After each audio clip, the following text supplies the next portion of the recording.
우리가 함께 볼 하나님의 말씀 신약성경 디도서 2장 11절부터 14절까지입니다. 디도서 2장 11절부터 14절까지의 말씀입니다.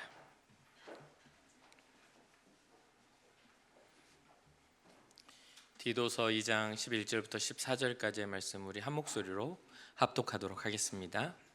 모든 사람에게 구원을 주시는 하나님의 은혜가 나타나 우리를 양육하시되 경건하지 않은 것과 이 세상 정욕을 다 버리고 신중함과 의로움과 경건함으로 이 세상에 살고 복스러운 소망과 우리의 크신 하나님 구주 예수 그리스도의 영광이 나타나심을 기다리게 하셨으니 그가 우리를 대신하여 자신을 주심은 모든 불법에서 우리를 속량하시고 우리를 깨끗하게 하사 선한 일을 열심히 하는 자기 백성이 되게 하려 하심이라. 아멘. 아멘.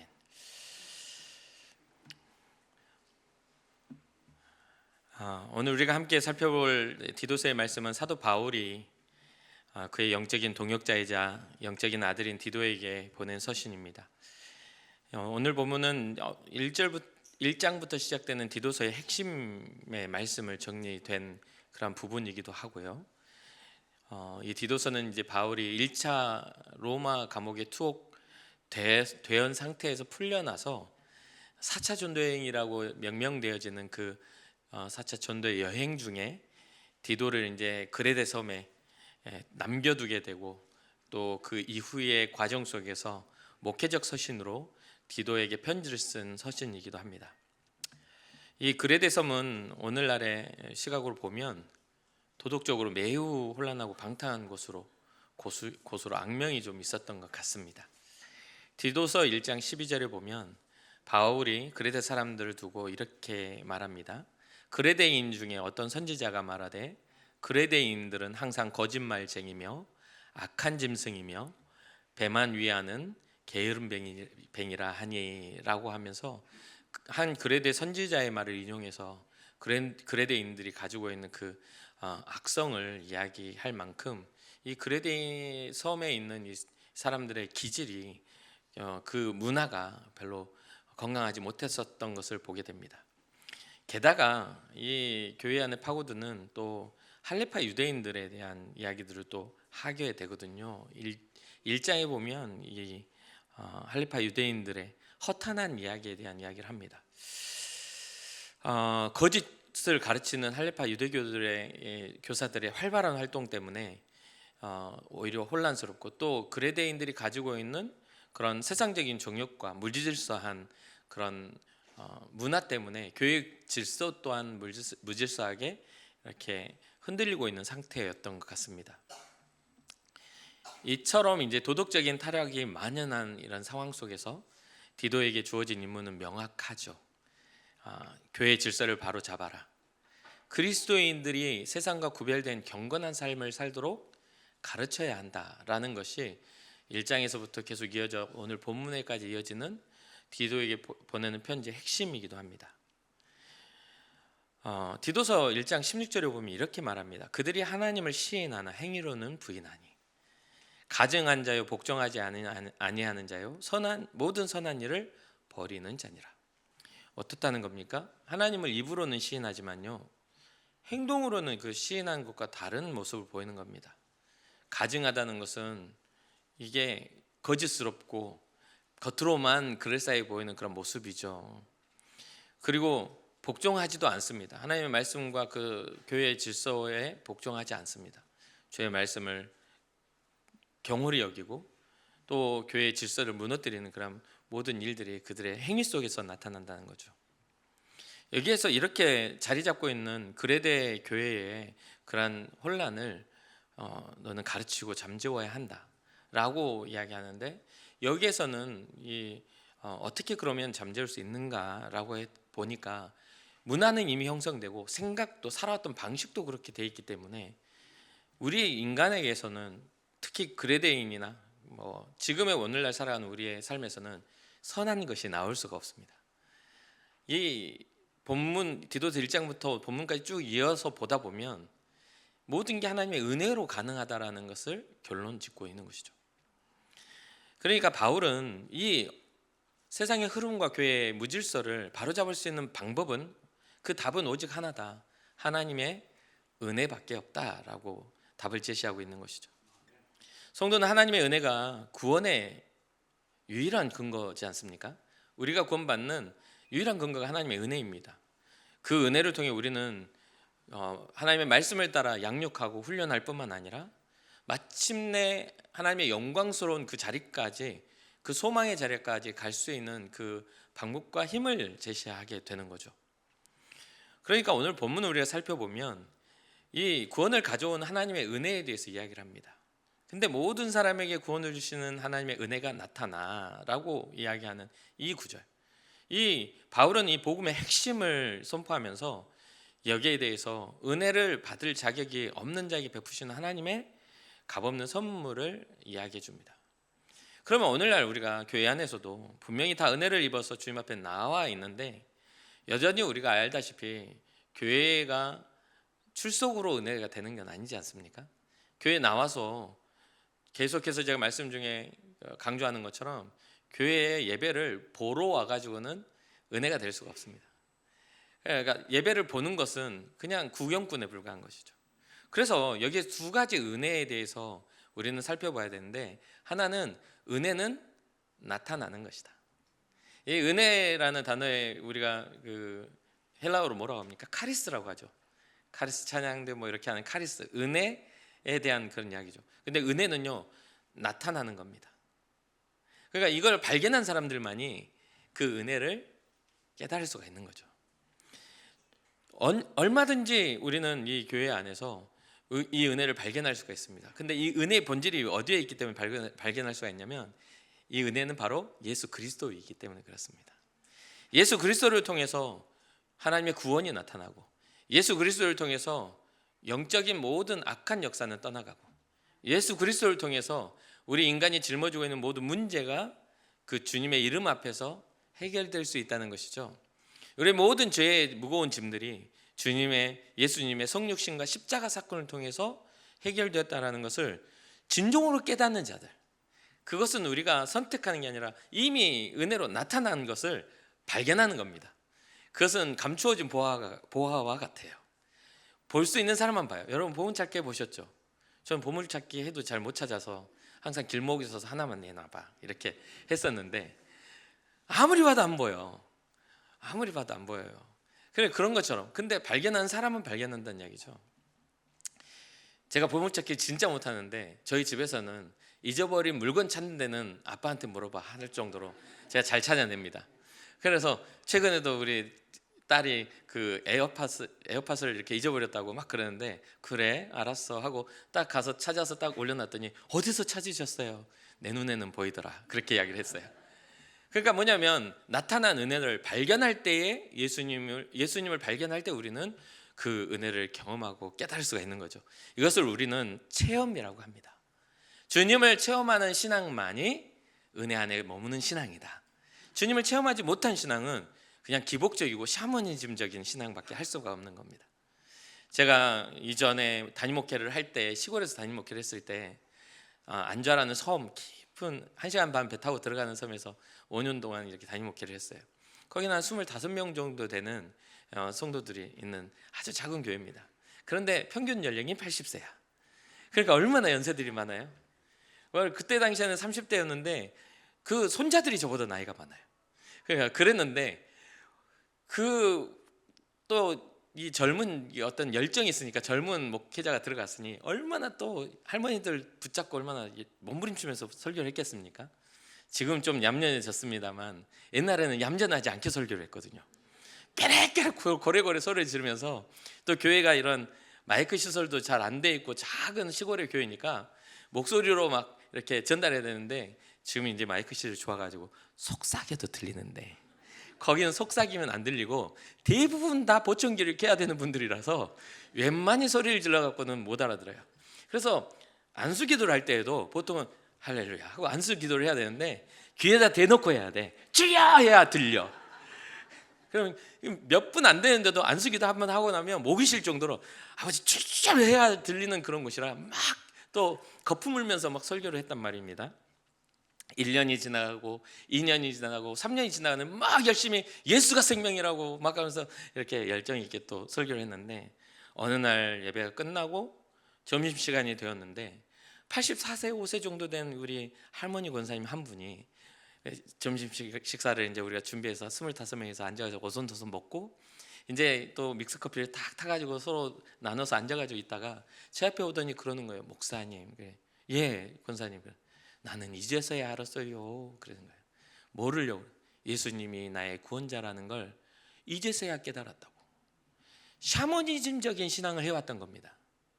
뭐냐면 정한수 떠놓고 비나이다 비나이다 해야 내 자식들이 복을 받고 잘 된다라는 그런 개념에서 이분은 그냥 우상 숭배하듯이 예수님 이름을 부르고 살았던 거예요.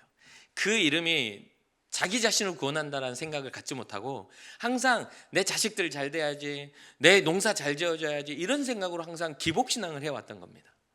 그런데 막 예수 생명 이거 나온 것처럼 이걸 계속 이야기하니까 나중에서야 그분이 그때 그 말씀에 깨닫고 1년, 2년, 3년이 지난 후에 와가지고 저한테 그러는 거예요. 그러면서 눈물을 흘리시면서 나는 헛살았다고. 그러면서 예수님이 나의 생명인 걸 이제서야 내가 깨달았다, 그런 이야기를 하는 겁니다. 그러니까 차량운행, 새벽기도 차량운행을 제가 이제 작은 교회니까 담임 목회자에도 차량운행을 막 하고 이제 오면 자기네들이 그런 말을 뒤에서 문 닫고 문 열고, 그때 자동문이 아니었거든요. 문 닫고 문 열면서 아유 권사님 기도해야 돼, 그래야 자식들이 잘 살아, 기도 안 하면 큰일 나, 뭐 이렇게 하는 겁니다. 기도하는 이유가 복을 받기 위해서 기도를 하는 겁니다. 생명을 얻고 주님을 만나고 진리를 깨닫는 데 목적이 있는 게 아니라 큰일 날까 봐 새벽전을 쌓는 겁니다. 그런 어떤 여전히 주님을 경험하지 못한, 주님의 나타나신 그 은혜를 발견하지 못한 그냥 현상적인 그런 신앙을 해왔던 것이죠. 이것에 대해서 우리는 또 한 가지 착각하는 게 뭐냐면, 두 번째 은혜는 뭐냐면 모든 사람에게 주시는 은혜입니다. 은혜가 나타나는데 누구 특별한 존재가 아니라, 특별한 직분자가 아니라, 특별한 목사기 때문에 아니라, 단상에 서서도 예수님을 만나지 못하고 직업처럼 살아가는 사람들이 세상에 있는데, 아니 예수님 이름 가지고도 변질되어져서 사이비와 이단으로 살아가는데, 이것이 어떠한 이름이 없어서 알지 못해서 못 믿는 것이 아니라 온전히 깨닫지 못하고 그것에 대해서 주목하지 못하고 경험하지 못하고 체험하지 못했기 때문에 모든 이들에게 주시는 그 말씀의 본질이 변질되어, 그 본질적인 것들이 변질되어 우리만의 시각을 갖고 우리만의 잘 먹고 잘 살자로 바뀌니까 그런 그룹과 무리들이 생겨나면서 뭐가 돼요? 이단이 되고 사이비가 되고, 우리가 원하는 대로 말씀을 해석하고 하나님의 섭리와 뜻, 하나님의 사랑은 저리 가고 사람과 사람 간의 관계 속에서 교회가 형성되니 이게 진리가 없는 껍데기만 남는 그런 교회가 되고 마는 것이죠. 이 은혜는 모든 사람에게 주신 것입니다. 모든 사람에게 구원을 주시는 이라는 이 본문의 말씀을 우리는 기억해야 돼요. 구원의 기회는 인종이나 신분이나 심지어 이 그레데 사람들의 악명 높은 도덕 수준에 맞춰서 주고 안 주고를 따지지 않습니다. 거기에 구애받지 않는다 이 말입니다. 인종도, 인종, 그러니까 사람의 종류도, 신분도, 또 우리가 가지고 있는 도덕성도 초월하여 하나님의 말씀이, 하나님의 구원이 이루어질 때에 본질적인 변화가, 하나님의 자녀로서 이제껏 잘못 살아왔던 것들의 본질적인 변화가 일어나게 되는 그런 역사가 있는 것이죠. 우리의 행위나 자격 때문이 아니라 이 보편적인 하나님의 은혜 덕분에 우리는 구원을 받았습니다.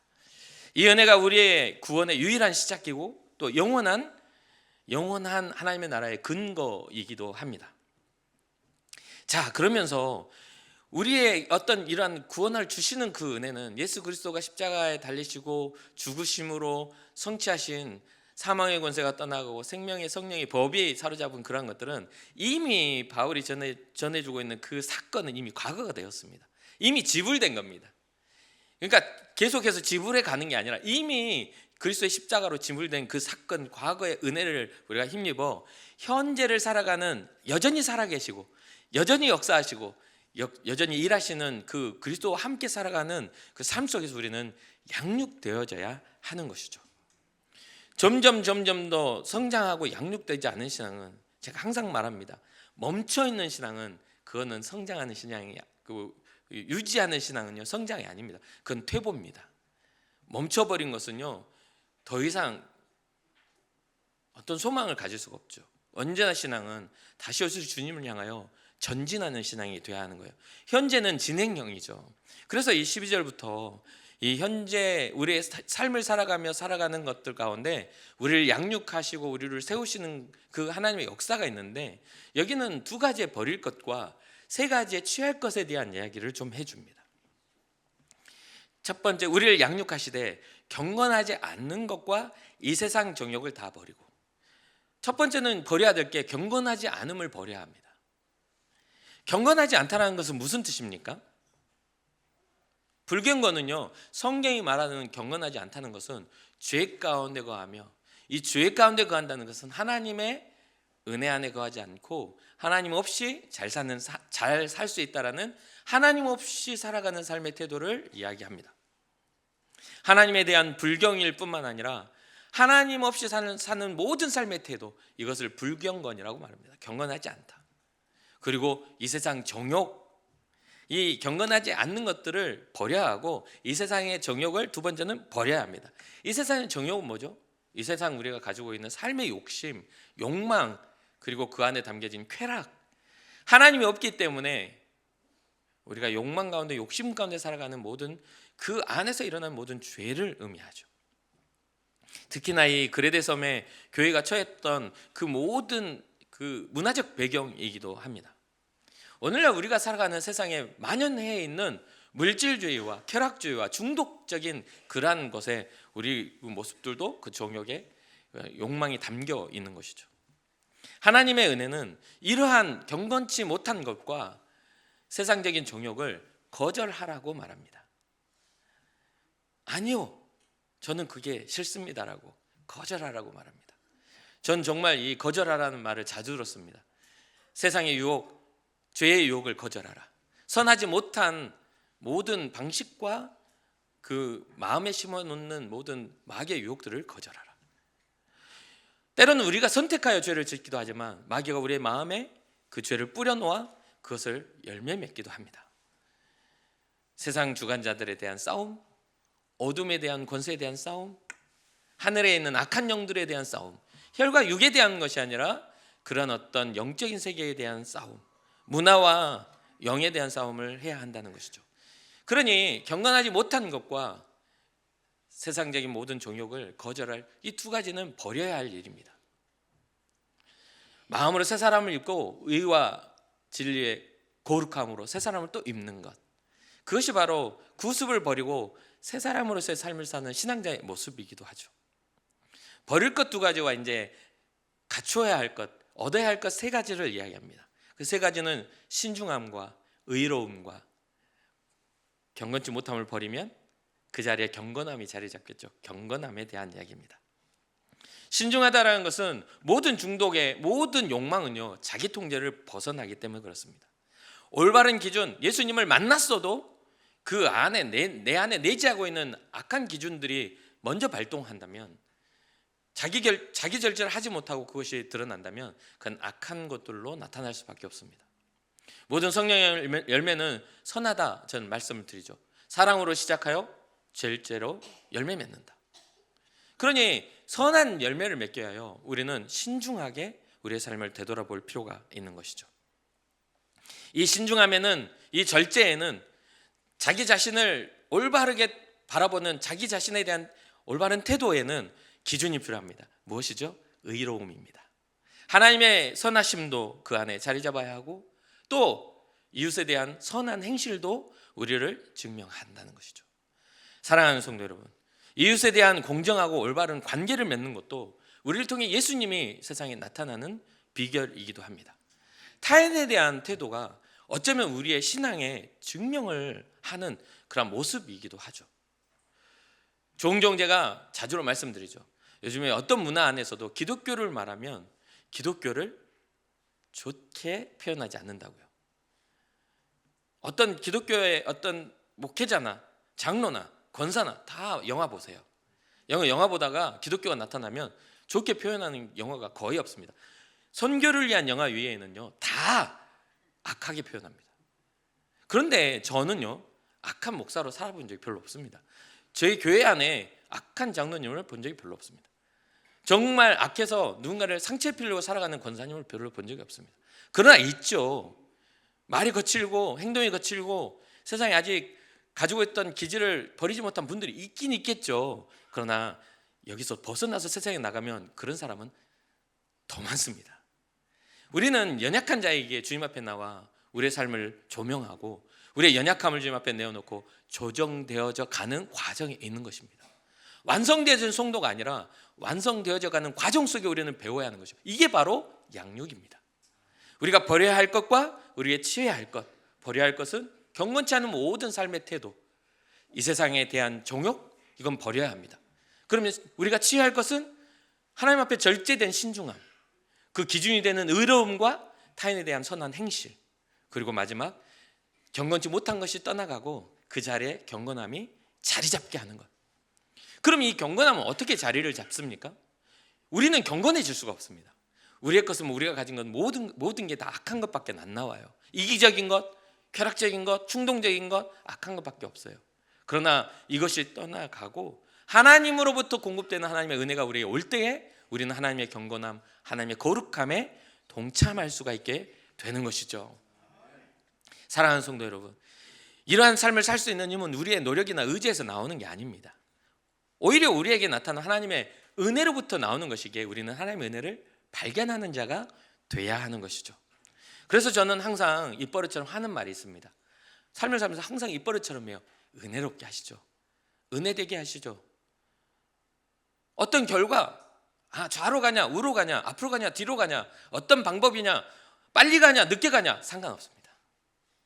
저에게는 그런 방향이나 속도도 상관없습니다. 세상에서는 속도가 중요한 것이 아니라 방향이 중요하다고 하죠. 근데 저는 방향도 속도도 다 중요하지 않습니다. 현재를 살아가는 내 삶에 주님이 나와 함께 하시는가, 좀 더디게 간다 할지라도 주님과 함께 가는 길이 천국길이요,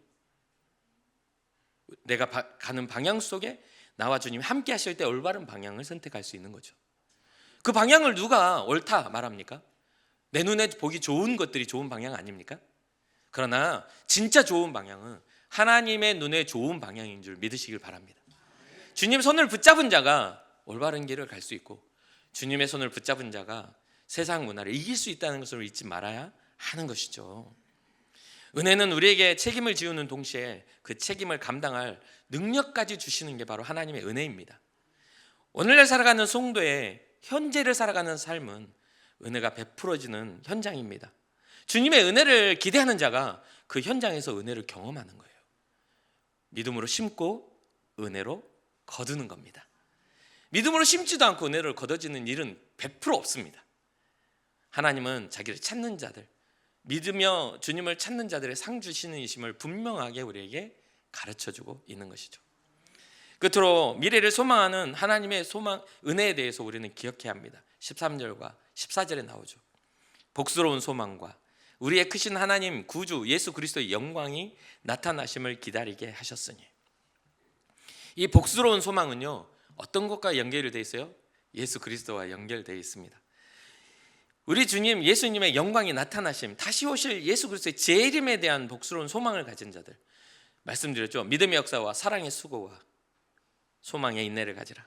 설교 중에 말씀 기억하시죠? 우리가 살아가는 삶에 있어서 이 복스러운 소망을 가진 자, 그 복스러운 소망이 예수 그리스도 안에서 발견된 자가 하나님의 은혜를 깨달은 자입니다. 그렇게 하면서 그가 우리를 대신하여 자신을 주심은 모든 불법에서 우리를 속량하시고 우리를 깨끗하게 하사, 우리를 대신하여 자신을 주시고 우리를 속량하셨다는 것은요, 속량을 헬라어로 보면 노예의 값을 지불하여 자유케 하였다는 뜻입니다. 뭔가에 억눌려서 자기 결정을 갖지 못했던, 자기의 삶의 주도권을 가지지 못했던 우리는 우리의 의지대로 사는 것 같죠. 성경은 말합니다. 죄의 종으로 살아가는 우리에게 자유함을 주신 건 예수 그리스도의 생명의 은혜라고. 우리는 우리의 의지대로 사는 것 같지만 우리의 방향성은 항상 하나님이 없는 죄 가운데로 가게끔 돼 있었습니다. 그것을 바꾸셔서 사망의 권세에서 생명의 성령의 법으로 바꾸신 이가 예수 그리스도이심을 잊지 말아야 하는 것이죠. 오늘 우리의 삶의 결정권이, 우리가 가진 자유가 우리를 자유케 하는 것 같아도 성경은 우리에게 말합니다. 진정한 자유는 예수의 영이 함께 하실 때 참된 자유가 우리에게 임한다고. 그 자유는 육신을 뿐만 아니라 우리의 영혼을 살리고 우리의 삶의 방향을 주님께로 이끌어가는 영원한 영광의 자유임을 잊지 마시길 주님으로 축복합니다. 그러면서 오늘 본문에서 우리는 이 양육되어진 그러한 우리의 성도의 양육되어진 은혜가 어디 있는가 했더니, 이 은혜를 받은 우리가 어떻게 해야 되는가 했더니 선한 일 행하는 것에 있음을 오늘 본문은 이야기합니다. 그래서 재미있게도요, 모든 불법에서 우리를 속량하시고 우리를 깨끗하게 하사, 죄로부터 깨끗하게 하사 선한 일을 어떻게 하라고요? 열심히 하는 자기 백성. 선한 일을 그냥 대충 오늘 좀 그럭저럭 이렇게 하는 게 아니라 선한 일을 열심히 하는 자기 백성이 되게 하시는 은혜라는 겁니다. 그러니까 이건 뭐냐면, 선한 일을 열심히 한다는 것은요, 자기 주도 학습과 같은 그런 겁니다. 자기 주도 학습이 왜 중요하죠? 가만 내버려둬도 열심히 공부해서 성적을 올리는 거잖아요. 이 주의 영광을 위한 것도 마찬가지입니다. 뭐 하자, 어떻게 해야 돼, 어떤 이 자리에 세워줘야, 누가 높여줘야 이렇게 되는 게 아니라 자기 주도로 하나님의 선한 일을 열심히 하는 겁니다. 우리의 삶의 영역 속에서 우리의 삶의 예배가, 하나님 앞에 살아가는 삶의 방식들이 내 의지를 가지고 주님을 바라보는 겁니다. 이것처럼 좋은 게 없어요. 좋은 게 없어요. 옛 속담이 그러죠. 엎드려 절받기라고. 그런 이야기 들어보셨죠?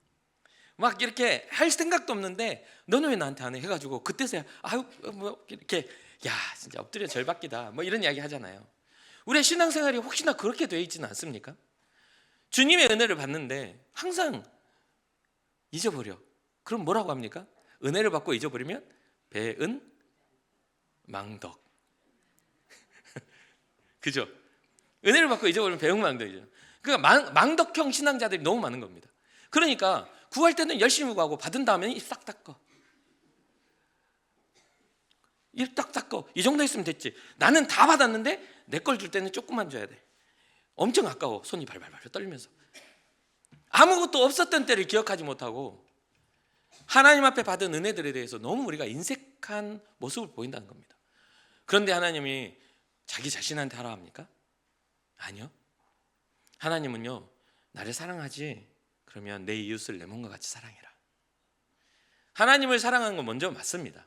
우리가 하나님을 인정하고 하나님은 나의 구주세요, 나의 주권자세요, 나의 창조주시고 내 삶의 디자이너세요 라고 인정하는 것 좋습니다. 그런데 하나님이 그렇다고 해서 내 눈썹 아침에 일어났더니 다르게 그려놓습니까?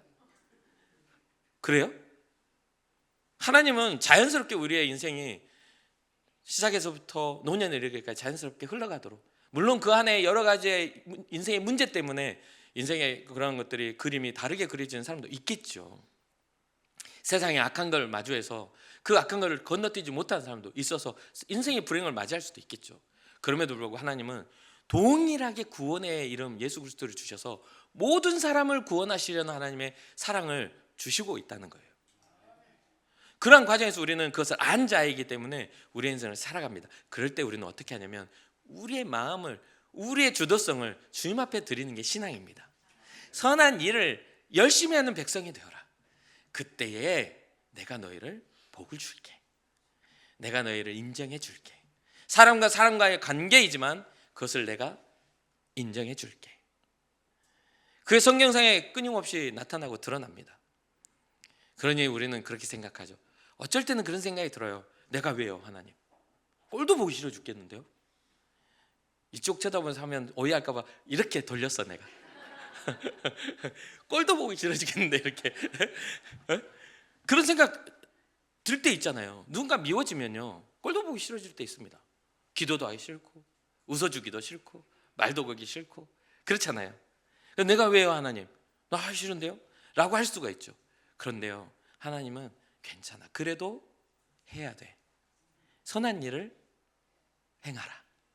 열심히 하면 나중에 영광으로 너의 그 빛나는, 내가 예수 그리스도 오실 때 우리에게 영광으로 갚아주시겠다는 하나님의 약속이 있는 것입니다.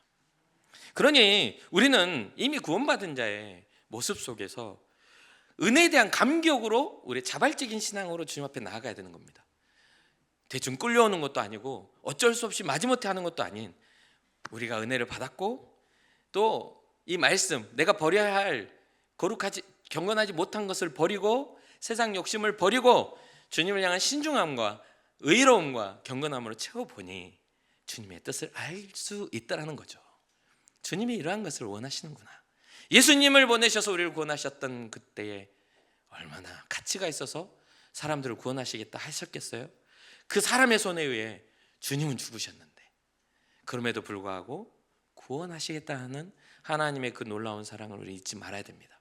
그러니 사랑하는 성도 여러분, 우리는 우리의 착한 행실, 우리의 경건한 삶을 통해 우리가 받은 복음이 무엇인지를 증명하며 살아가는 사람들이 돼야 합니다. 그게 바로 은혜로 양육되어지는 성도의 모습이기도 합니다. 그러나 은혜를 가진 자가 되어 주님 앞에서 우리의 신중함이 드러나고 의로움이 드러나고 경건함이 드러날 수 있는 여러분과 저의 삶이 되기를 주님의 이름으로 축복합니다. 우리의 힘으로 경건에 도달하려는 싸움을 싸우지 마시고요, 하나님의 은혜를 발견하여 그 은혜 안에 감격하는 여러분과 제가 되기를 바랍니다. 잠시 기도하겠습니다.